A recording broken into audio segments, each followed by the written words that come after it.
Greetings, fellow travelers, and welcome to The Way of the Showman, where we view the world through the lens of showmanship. I am your gracious host, Captain Frodo, and thanks for joining me for this little sojourn along the way of the showman. It's good to be walking with someone for a little wild while. And in terms of chit chat, I've moved back to Norway, and I was reminded of this funny book on the social. It's called something like A Social Guide to Norway, and there it talks about Norwegians. We are not big on small talk, and we don't say hi when we enter a shop like they might do in Spain or whatever, where everybody goes hola, hola, and everyone says hola, and it's a normal thing here. If you come into a shop and you say hi, they go, what's wrong with you? Or if you sit down next to somebody in a park, and I know I'm guilty of this, it's like you go, what do you want from me? Why are you sitting here? Or they say hi, and you go, why are you talking to me? What do you want? What is this? But when Norwegians go out into the forest or up onto the mountains, then everything changes. And this is a thing that anyone from Norway who's listening, and I know there's quite a few of you out there, and those who have been to Norway or whatever, who've gone out, as soon as we are out in the forest, every person says hi. You say hello as you pass them. The more far away you are, if you're really out in the bush, then you might even, as you meet someone, you might say, hello, how are you? Oh, yes. And then small talk and all this happens. So, why did I start talking about this? Well, anyway, it's just realizing that some of these things that I thought was just part of my own psychology, just a part of who I am, is actually more related to my own culture than I had known. And we're going to talk about this later on, talk about all the different ways that our mind is functioning or not functioning. But this leads us to thinking about why are we calling this? Why am I calling this a way, the way of the showman? And the reason why I think of this as a way is partly because it's not a destination that we're going to. We are going to be constantly on the road. Shows are on the road. The tour is our life, and when we go to a town, and then we play, and then we go on to the next. The way of the showman, and everyone is potentially a showman. A showman is someone who faces the other way, but this can be expanded out into a whole way of just viewing the world, because we're all presenting ourselves, not necessarily to a crowd of people, but we are presenting ourselves to the world. Every time we meet someone, we are putting forth a face and a presentation of ourselves. This makes the definition of the showman very wide, and in that way, if we're all presenting ourselves on social media, it's very clear that we're presenting ourselves as something other than ourselves. Every time we choose to put something up or not, we have taken a decision in how to present ourselves to the world. Us showfolk who are actually practicing showfolk and not just philosophical showfolk, or any kind of person presenting just themselves in everyday life, us showfolks who do shows, we keep thinking about these things. You create a character that you work on stage, or whatever. It's part of the way, what showmanship is, or what a show is anyway. Because what we are looking for here is a way and not a destination. Seeking wisdom and understanding and a meaningful life, which is something we all seek, that is not a place that you get to. It's a process that we live through. This is what we talked about in the episode called Where is My Art? That our art is a process and not a thing. Our whole craft is a process and not a thing. A human being is a process and not a thing. life itself is a process. And the way and how to be a gentleman or a showman or a woman along the way, this is what we seek to explore. Yeah, anyway. The way is a set of perspectives that will allow us to enjoy the scenery, to enjoy the company, and to give us the tools to understand what we see and who you meet, and with that be better equipped to know how to act and participate in the events along the way. So, it's a journey, not a destination. It's a constant mode of exploration. And that is why last week and this week and next week I'm interested in, and we will explore ways of trying to get to where it's at. Get to what's beneath all the surfaces. I mean, that's always what we've been doing, but I guess with the Mythopoetic Carnival, that's also what we have been exploring. But I think we are, I think I'm just bleeding over into all the things that I'm just about to talk about. So how about we all just dive together into the world of ideas?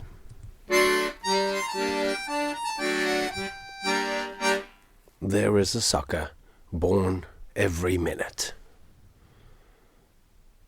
This phrase, there's a sucker born every minute, is closely associated with P.T. Barnum, the great American showman of the Barnum, eventually of the Barnum and Bailey's Greatest Show on Earth. The Greatest Show on Earth, this concept, it's the American Museum. Anyway, we're not going to go too much detail in on P.T. Barnum.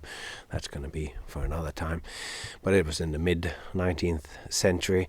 And although this phrase, there's a sucker born every minute, is closely associated with P.T. Barnum, there isn't really any evidence that he actually said it. But it sounds like the kind of thing that P.T. Barnum would say. Anyway, most commonly this phrase is understood as there is an endless stream of babies that will be born every minute that will grow up to become suckers. And suckerhead implies that any dark carny will never run out of marks, as we talked about last one, handy victims with more money than sense, or at least with less sense than money. I guess you could have very little money and still have no sense and lose that, what little you have. And a dark carny here is meaning anyone in advertising or on social media and print media and personal encounters whom does not aim to live up to the moral obligation of the illuminated showman, which is to always aim to leave the crowd, leave your audience, better off after the show, after the encounter with you as a showman. Now, whether this is the case, that a potential sucker is born every minute, I don't know. I don't even know how to fact check that, and also I'm not really looking into it, as I understand P.T. Barnum's phrase differently. I see this situation as being potentially worse than a sucker being born as a baby every minute. I see it as you and me. I see it that we can be born as a sucker every minute. Each time you or I read something that someone has shared on Facebook that isn't fact-checked, something that is not based in anything real or evidence-based, and you believe it, in that instance, we are born as suckers. Each time you fall for a scam, each shortcoming in our own reality experience is a potential rebirth as a sucker. And for us showfolk, there is a better way, and that is to get wise to the ways of persuasion. All the different ways persuasion can happen, and the flaws in our thinking and the flashy bits of language, of faulty logic that can be used as weapons to sway us. Every time we fall prey to carnival-style marketing ploys, we are instantly reborn as suckers. And at the high-speed level internets around the world, I would say that little did P.T. Barnum know that at just how much quicker one would be born as a sucker in 2020. This year, the blessed year of the pandemic and the potential imminent collapse of America and much, if not our entire consensus reality, where we can't even agree on the most fundamental aspects of reality, we can be reborn as suckers at 30 megabytes per second. Yeah. Now, let's get cracking on the Getting Carney Wise project. Let's get schooled to learn to see through illusion to something closer to reality. Let's learn about the ways others deceive us, and perhaps more importantly, the many ways that we deceive ourselves. So let's start with faulty thinking. Your mind is a tool for thinking. But having a tool is only the very first step to getting a job done. Having a hammer does not make you a house builder. An untrained mind is like a novice performer, unformed and inexperienced, blessedly unaware of its own naivete. It enthusiastically puts out ideas full of life, knowing enough to think it knows everything, but not enough to know just how little they know. Here I pick up the thread of humility that we started in the last episode. Humility in regards to our own ignorance is something you only learn after learning a lot. Teenagers famously know everything. When they confidently tell their parents that they don't understand anything, parents should advise their teenagers to take action immediately, get shit done whilst they still know everything. The window of knowing everything is small, or at least it should be. If you continue to think you know everything, it means that you've stopped exploring. If you don't continue the learning process to deliberately work on expanding your mind and your understanding of yourself and your relation to the world, you might end up stuck in the state of knowing everything. These stages will come if you settle down too long. If you don't know that you don't know very much, you don't know enough. If you think you know everything there is to know about something, you don't know very much at all. This is called the Dunning-Kruger effect, and it's a real, replicable phenomenon, a real thing in the world, something to look into, and closely related to the many things we are going to talk about today. Your mind is like a tool, but not really like a hammer. It's more like a Swiss Army knife. It's a multi-tool. In the beginning, you might think it's just a knife, but as you start using it and exploring it, you realize it can do many things. It has many tools that you don't understand, but that you can still find excellent uses for and learn to master. And what you also understand is that there are many things that your mind doesn't do well. Psychology is the study of mind and behavior. I mean, it's more complicated than that, but for now this definition will suffice. An important part of understanding psychology is to look at the mind's limitations. One example is sensory illusions. There are many examples of ways our senses gets the signals from the world mixed up and thus show us the wrong things. Studying how things like optical illusions work, we can study how the brain processes our sensory input. And thus, understanding that, we can understand how things go wrong. So, as an example, let's look at the blind spot in our eyes. Some of you might already be aware of this, but you who are listening right here now, I'm talking to you, you are blind on both of your eyes. That is, you see perfectly with most of your eye, but each of your eyes has a little spot which is blind. It can't see. This is because there are no photoreceptors where the optic nerve leaves the eye. It's a design problem. The designer of the eye was not so intelligent. That's a little dig at creationists' claims of intelligent designers, but anyway. To see, we need light to hit the rods and cones at the back of our eyes. These are the receptors that registers the signals from the world, but these receptors needs to connect up to the brain. None of our sensory input can be delivered to the brain without wires or nerves. In the case of the body, there is no Wi-Fi networks in human biology yet.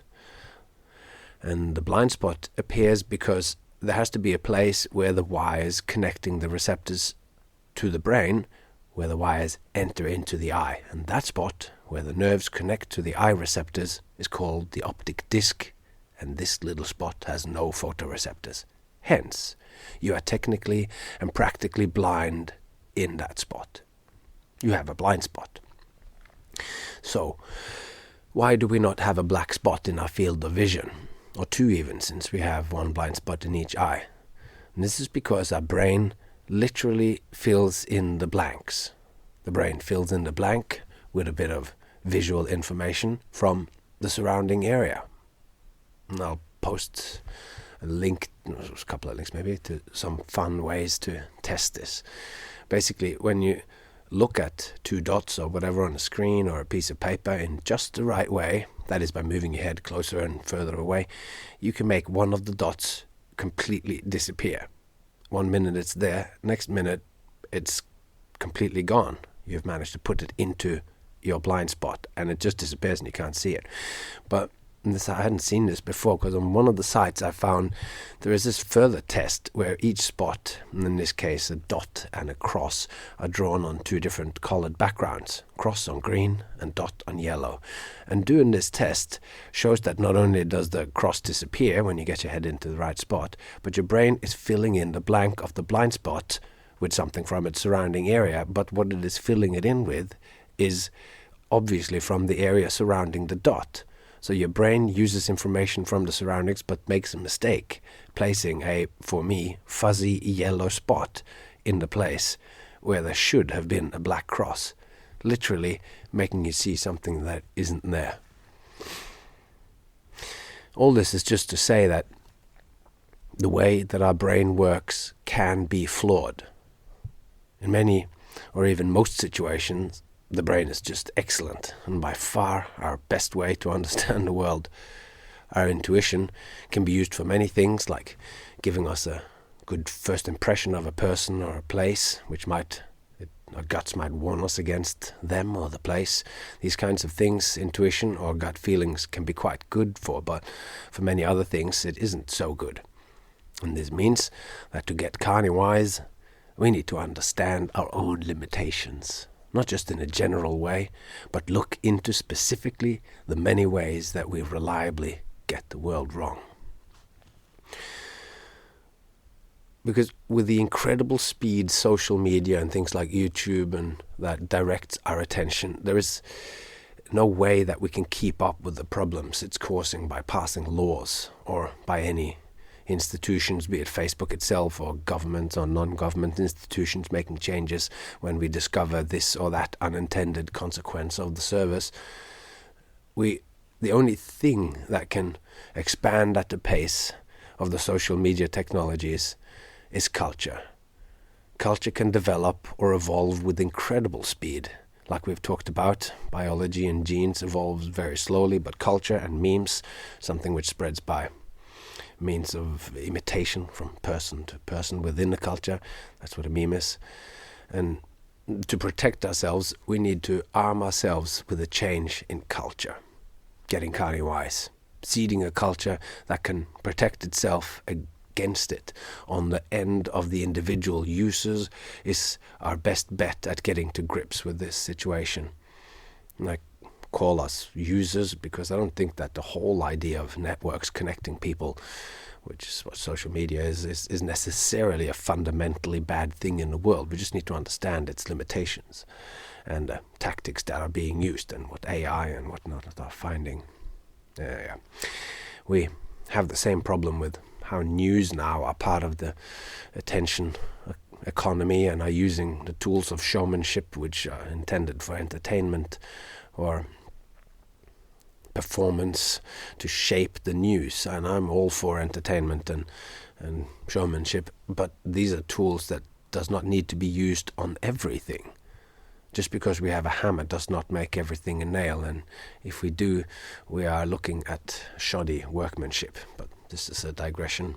We'll look at this at another time, the limitations of form, but for now, we need to develop practices and ways to view these dark carnivals that guides and protects us against the gloriously seductive attractions that they have to offer. As Hunter Thompson expressed it in Fear and Loathing in Las Vegas, know you're a dope fiend. Your life may depend on it.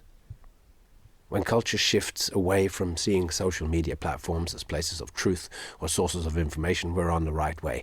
And this is why the Finnish school system, always a paragon of excellence, have begun teaching about fake news and disinformation already in primary schools.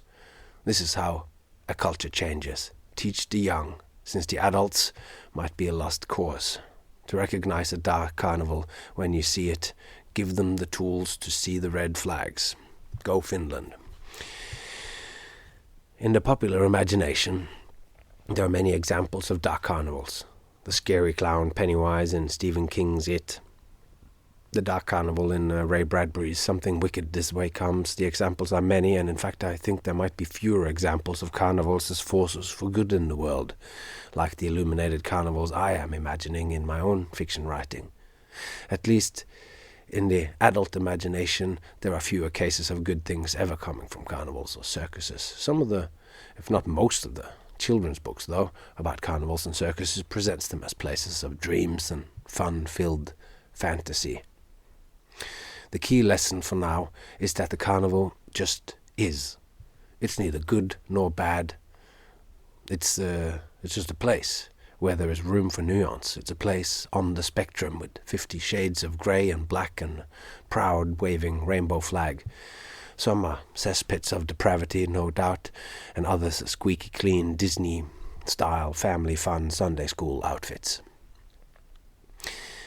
But it's not easy to teach our children the difference, or ourselves. As they stand, the children on the threshold of a carnival entrance, in real life there is no eerie music like there is when we watch a scary movie.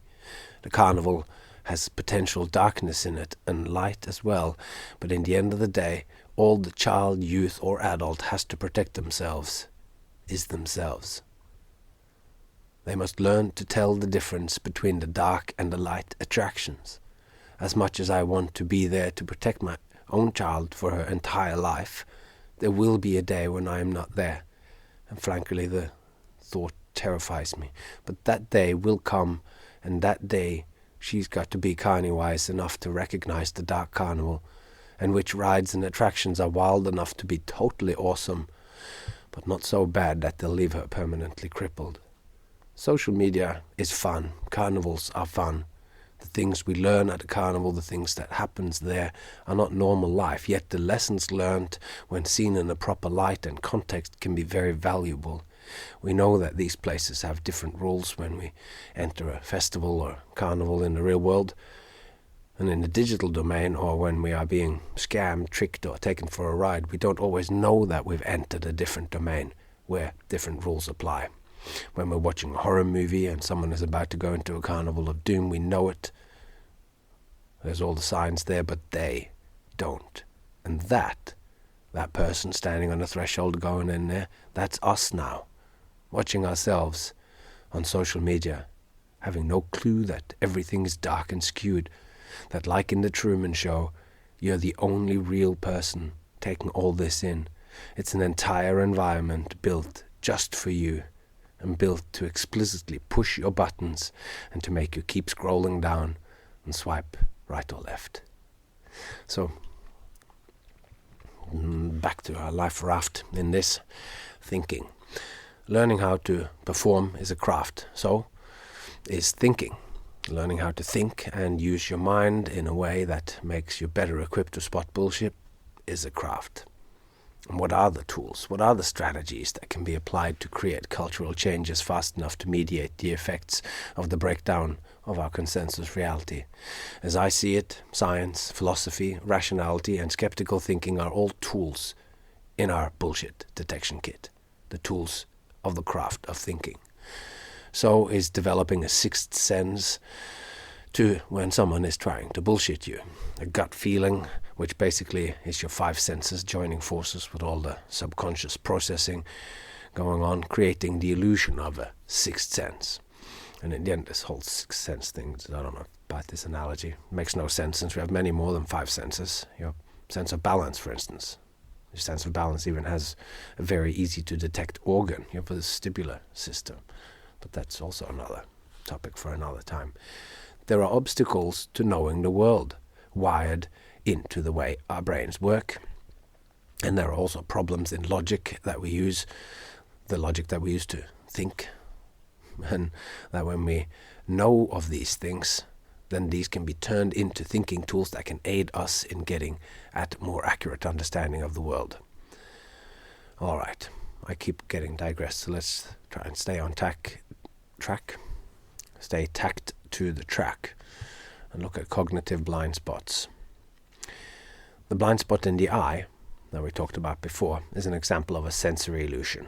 And there are just as real blind spots or limitations in our actual thinking. And we call these cognitive biases. And there's loads of them. There are reliable ways, they're all sort of examples of reliable ways that our minds misinterpret the world.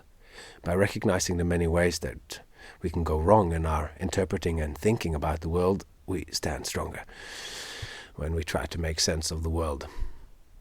There are certain things that are immediate red flags, like if you go home with someone and they have a big Soviet Union flag on the wall above the bed, that's a big red flag.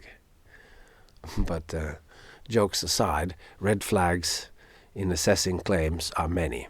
Today we'll have a quick look at cognitive biases and logical fallacies. And as always with most topics we address here along the way of the showman, they are huge, and I will only provide this episode as a little waypointer, little sign along the way for you to follow up on yourself. These topics of critical thinking, deception, and psychological shortcomings have been part of my life since I was a kid. My father is a skeptical thinker, critical thinker, and a magician. I think that within the community of magicians there might be a higher than average interest in these topics, because the craft of magic is about illusion and about creating illusions. So knowing all the ways people make mistakes in their thinking is valuable for the performance of their art and craft. If your craft is to do one thing whilst at the same time making someone believe that something else is happening, like you show a top hat empty but really there is a rabbit cleverly hidden in it, and then if this is what your game is, then knowing the limits of human understanding, both in perception and in how the sensory perception is processed in the brain, is a major benefit. And when you grow up as the son of a magician, you get to think a lot about the difference between what's real and what's not. From I was about 10 years old, I've been involved in creating illusions. And I don't know when I heard it first, but I'm trying to think about it. When I do try to think about it, I can't really remember a time when I wasn't aware of concepts of deception. I know I didn't really get into magic until about 10, like I mentioned, but my memories from before that are sporadic. Even just that is an interesting point, because we tend to think that our memories and perceptions are pretty much like a video recording of reality around us, and we can just access it in our brain and it will always remain the same and you can look at it. But that is not the case. My memory is exceptionally malleable and it changes all the time. Our brain is a complicated organ, and is perhaps one of the most complicated organs in the universe. How about that for a statement? It can think, remember, feel, believe, calculate, extrapolate, infer, and deduce, and it does all these things we think of as thinking. And on top of that, it's self-aware. It being self-aware and doing all those things for us, I think, is a strong case for us, for the brain being identical to who we are. As we know from life, whenever something is complicated, there are things that can go wrong. And such is also the case with our brains. It's like an old car, has its peculiarities and idiosyncrasies, but if you know about them, you can make it function closer to optimal. One class of brain idiosyncrasies, which has become more and more a part of the mainstream, is the notion of cognitive biases.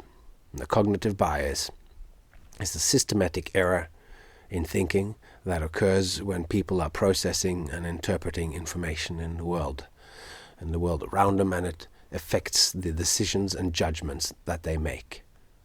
Take that in for a second. They're systematic errors that all people make. So learning about these mental errors is like learning about bugs in your apps of software on your phone. Sometimes, when you've done an update and you realize that whenever you use a function in your phone, like in your picture taking app, it crashes when you do a certain thing, apply a filter or whatever. So you find a way around it. And in case of the brain, finding ways around is the only solution, since as yet we can't download new updates or swap our own operating system. The whole brain has been a constant work in progress, a patchwork of patches and ad hoc fixes going back hundreds of thousands of years, or in a way it's actually going back all the way to the origin of life. Now, the concept of cognitive biases was introduced a lot later than the origin of life, more precisely in 1972. It's often attributed to Amos Tversky and Daniel Kahneman, who wrote a paper on how people reliably failed to reason intuitively about large numbers, specifically orders of magnitude. Our intuition basically evolved to think about smaller numbers, so when dealing with huge numbers, our gut feelings don't work properly. When you hear about big numbers on the news, like some corporation made $1 million or $1 billion, we have a tendency to just file this under, they made lots of money. But the difference between 1 million and 1 billion is really hard to grasp. It's monumental. Million, billion. When you just speak the words, the difference is only one letter. Swap the M with a B and you got another thing. Can it be so different? Yes, it can. I like to illustrate the difference by looking at time. 1 million seconds is 11.5 days.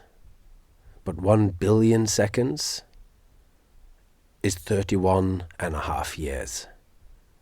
So 1 million seconds is 11.5 days. And 1 billion is not just a little bit more. That one letter of change goes from taking 11 days into 31 years. This is just amazing. It seems surprising and like some kind of revelation when you first hear it. That feeling that you have when you realize that the surprise, as you realize it, and the surprise and the wow feeling shows how powerfully off your processing of numbers like this is. The astonishment is you experiencing the vast gap between what you think and what's real. 1 million and 1 billion are not even in the same playing field. With their paper and the Kahneman and Tversky, with the paper, they were not the first ones to talk about this, but from then on, others have, in 72, the others have sought out more ways that we can reliably and reproducibly misunderstand reality. It was the beginning of the exploration of the many ways our thinking goes wrong. There are now some very cool charts and lists of cognitive biases, and it's a very valuable thing to look into. There are many podcasts around as well that talk about these kinds of things. Skeptic's Guide to the Universe being one of them that I like. Another kind of cognitive bias, which has been used by magicians, is something called inattentional blindness. And this is your inability to keep track of changes in what you're seeing when you're paying attention to something else. Magicians use this all the time. Tell you to pay attention to one thing whilst they're doing something else. It's a form of misdirection. But the most famous example that went viral a bit on the internet, at least on my feed, that might mean nothing to the rest of you, but this showed this inattentional blindness in an experiment involving basketball players. And if you haven't seen this, go to the show notes right now and click on the link and watch that clip and follow the instructions. And I mean, just do it before we talk, because once you've heard about it, you can't go back and have this experience. And if you had the experience as a bit of an awakening when we talk about 1 million seconds being 11 days and 1 billion seconds being 31 years, then, and that was a big thing, this other thing is awesome. So go click on that link, watch it. It only takes 2 minutes, I think, and then come back. I'm just going to pause for now so you do that. In this test, you're asked to count how many times a basketball is passed between the players. The test is sometimes called the invisible gorilla test, but that is such a major spoiler that I deliberately didn't use it. I hope that some of you actually would have gone and checked this out. And it's called that because while you're busy counting how many times a ball is passed between the players with white shirts, a gorilla walks through the game. Back years ago, when I first did that test, no one had spoiled it for me, so I counted the ball passes, determined not to miss any. After all, I consider myself kind of wise to these kinds of tests, and I counted and got the right passes. But I did not see the gorilla. And if you know about the gorilla, if you're looking for it, of course you see it. It stops halfway through the screen and it waves at you. But when you don't know about it and you're engaged in keeping track of the passes, the gorilla is invisible. And for those of you who looked at this video now, if you did it and you followed it the way that you were supposed to, and you don't know about anything else, how many of you went back and clicked to see, is this the same video? Is that there? And it is astounding. This kind of information is super valuable to magicians. A couple of weeks ago I posted a link to Richard Wiseman, to a video that Richard Wiseman did showing something very similar, and I'll repost that link in today's show notes, because the effects that you can do are quite entertaining and enlightening. So these are just 2 examples of more than 100 that have been documented. And as I've said, it's really important stuff to be aware of, and I think it's worthwhile teaching kids about it. Some of these biases are more pertinent to protecting ourselves against misinformation passed on to us by others, and others are important to know when considering how we ourselves seek out information in the world. So let's look at a little example of both of those things. Like the bandwagon effect tells us that it's harder to not take on an idea or be swayed by a belief if it's already been adopted by others. If someone goes, all the jugglers think these clubs are the best, then chances are, as you try it with that in mind, you might think so too. Now, for ourselves and all others, there's a super important information bias which we are all very vulnerable to, and this is that we focus on the information that confirm what we already believe. This is called confirmation bias. We might see information to the contrary, but since we are looking at the world through the lens of our belief, we might not even register that there is another side. Much like we don't notice the gorilla. This is one thing which is greatly facilitated by social media's siloing or whatever of our newsfeed and the information that we see. If we all had read the same newspaper, we would all see the same issues. And anyway, that's a huge discussion and not what we're talking about now. So it makes it even harder in our current climate to ever be exposed to any other side of an issue. And here, I guess, you can open another Facebook account and click on other things, or you can, someone talked about this the other day, that there's like a way that you can click on YouTube so that you can see other people's links, or even just if you have a friend, just swap that and just look at YouTube as a little more innocuous and see what they are suggesting or whatever. See how different it is. Anyway, when negotiating a price for a gig, you might fall prey to or use what's called the anchoring effect.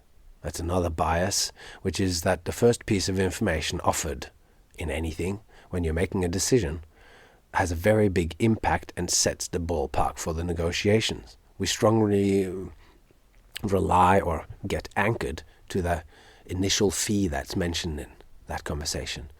That's why it can be a handy hint in negotiation to drop a very high price first, even if you haven't yet told the client that this is the price that you're expecting them to pay, by saying, Oh, I normally charge like $10,000 or $1 million. That sort of sets the right ballpark. Not a bad anchor to set, since we all need some back pay for lost gigs and revenue about now. And then when you get down to it and you ask your client what their budget is, and hopefully having successfully anchoring them at your excellent suggestion for a price, they will say, oh, well, it's difficult situations, and due to constraints, all I can manage is 700,000. And you go, okay, I understand. Make it 750,000, and then don't tell anyone else that you got such a discount, and we'll call it a deal. Anyway, as I said, there are more than 100 of these examples on how our brain reliably has a bias towards one direction or the other in ways that are not rational or even logical. Knowing about them, exploring them a little bit, might just convince you that we need methods to cut through this, cut through our own self-deception, and to cut through illusion. I would say, yet again, you should all click on one of the links in my show notes, or just Google cognitive biases if you never have, and have a look at a list of them. You get wiser for perusing it. Knowing your limitation is a step along getting wise. Also, if you're a magician or any other kind of show person, these are all potential good tools for storytelling, for getting people hooked on your acts. As long as you keep the showman's obligation of leaving your audience better off after seeing you, that you're a force for good, that you're enriching them, these limitations of human understanding can become beneficial ways to pull people into the world of your shows. We just briefly mentioned logic, and I will leap onto that, because this is actually one of the few things that I studied at my short stint at university all those years ago. Logic is reasoning conducted or assessed according to strict principles of validity. Thinking logically and reasoning is to think about something in a sensible way. We all have a gut instinct to basic logic, like how a thing can't be something and also be something else. That's logic. This is called the law of non-contradiction. Like when it's Tuesday, it's not also Saturday. Or I love bread and I don't love bread. These are not logical statements. There are endless examples, but I think you get the idea of what logic is. And there are certain things that are logical and there are certain things that aren't. And this brings us to the final item for the day. And these are logical fallacies. Logic fallacy sounds like an oxymoron in itself, two terms in complete contradiction. But a logical fallacy is a flaw in reasoning. It's ways something is expressed so that it sounds logical or sounds like it has a certain truthiness, but it actually isn't. Logical fallacies are like tricks or illusions of thought. And they're often very sneakily used in social media and memes or by politicians often deliberately to fool people, but they are also very often used by people not knowing that what they are saying isn't a valid logic way to argue their point. When you know them, you can recognize them and know before you even consider the content of a claim that the way it's expressed does not make it true. This can be really valuable. Someone might, of course, use faulty logic and still express something that's true. So just because the teller is bad at expressing themselves or uses faulty logic doesn't mean that you don't have to listen to them, because they might be telling the truth, or it might be a true thing that they say. But if they are using faulty logic, this should be a red flag, and you knowing it makes you stand stronger in the battle against the breakdown of reality. And I often myself find myself, talking off the top of your head, and you're only midway through a sentence, and then I realize that what I'm saying isn't quite making sense.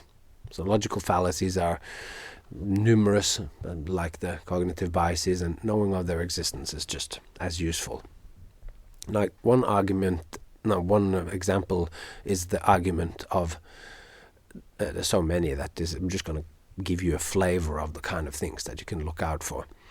This is also, we'll see if I can find a list to, and I'll put a link up to that too. One example is the argument of personal incredulity. It goes like, I can't imagine how evolution works, so it can't be true. Or, I can't imagine how someone could say they don't like circus, so they must be lying. This example is not logical because someone is equating their own limited knowledge or imagination with something being true or false. Personally, I have no idea how someone can make a computer from scratch.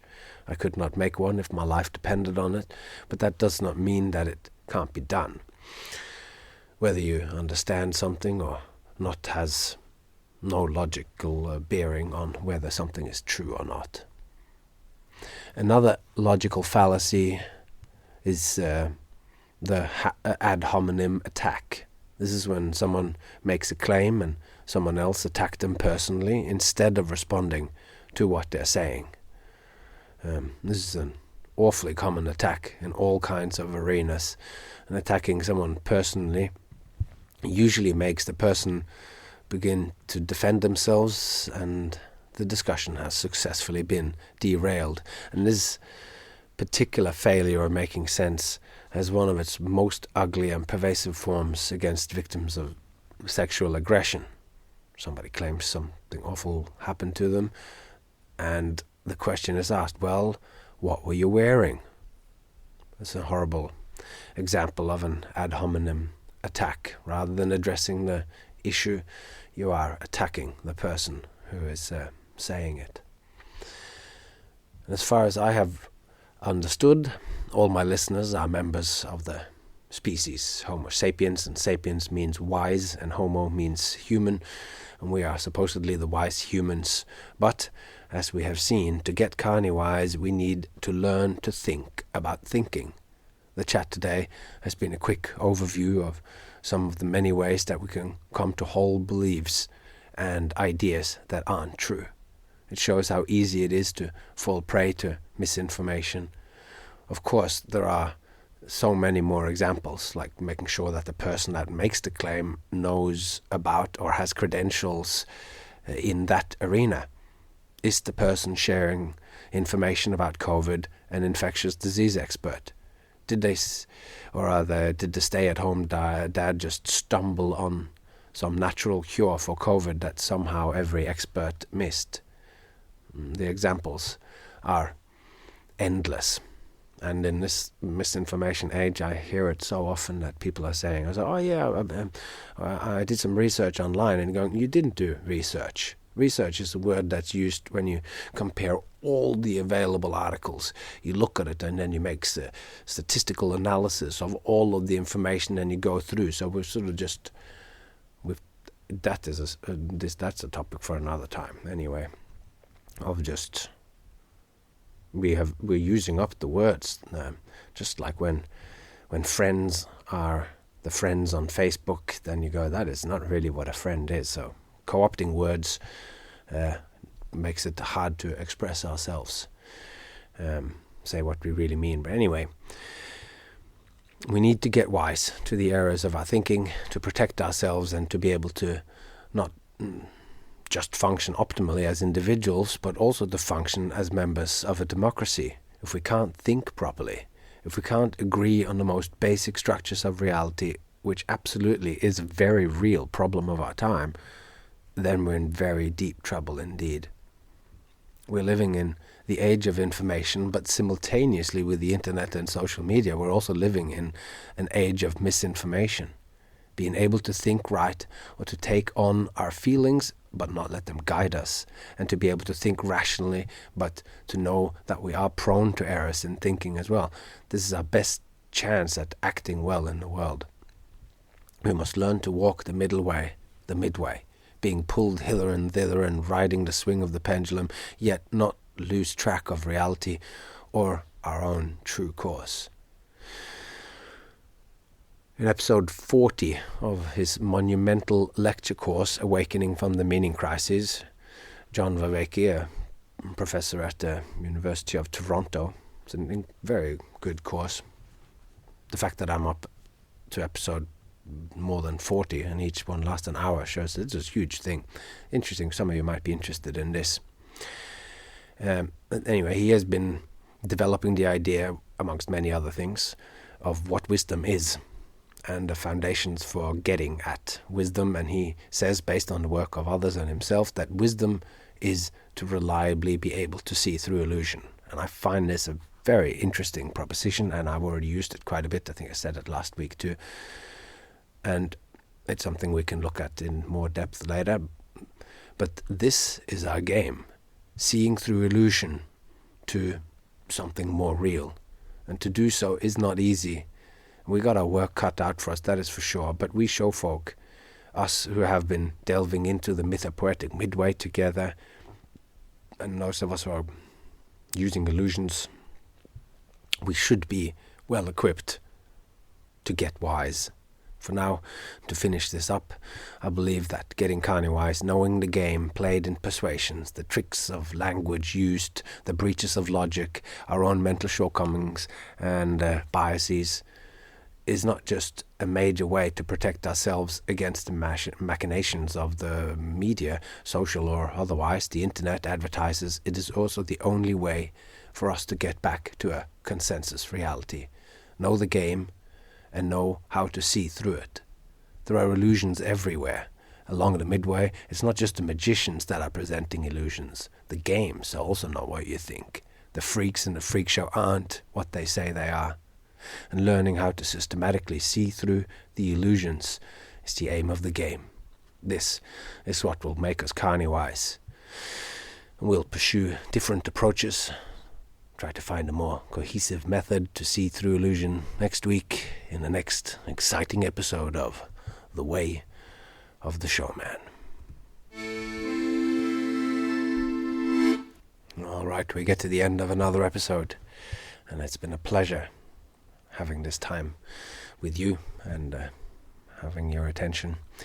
Now, as always, I would love it if you could, if you find this valuable, which I think you do, and I know that a lot of people are finding it valuable around the world, and I have limitations in how I am to, how I can reach other people. So, if you find it valuable, tell one friend. Pick up the phone, have a chat, tell them what you have found and what you find interesting about this podcast, and perhaps it'd be interesting for them as well. And that is all that's left to say. And well, actually, there is one more thing that's left to say, and it is take care of yourself and those you love. And I hope to see you all along the way.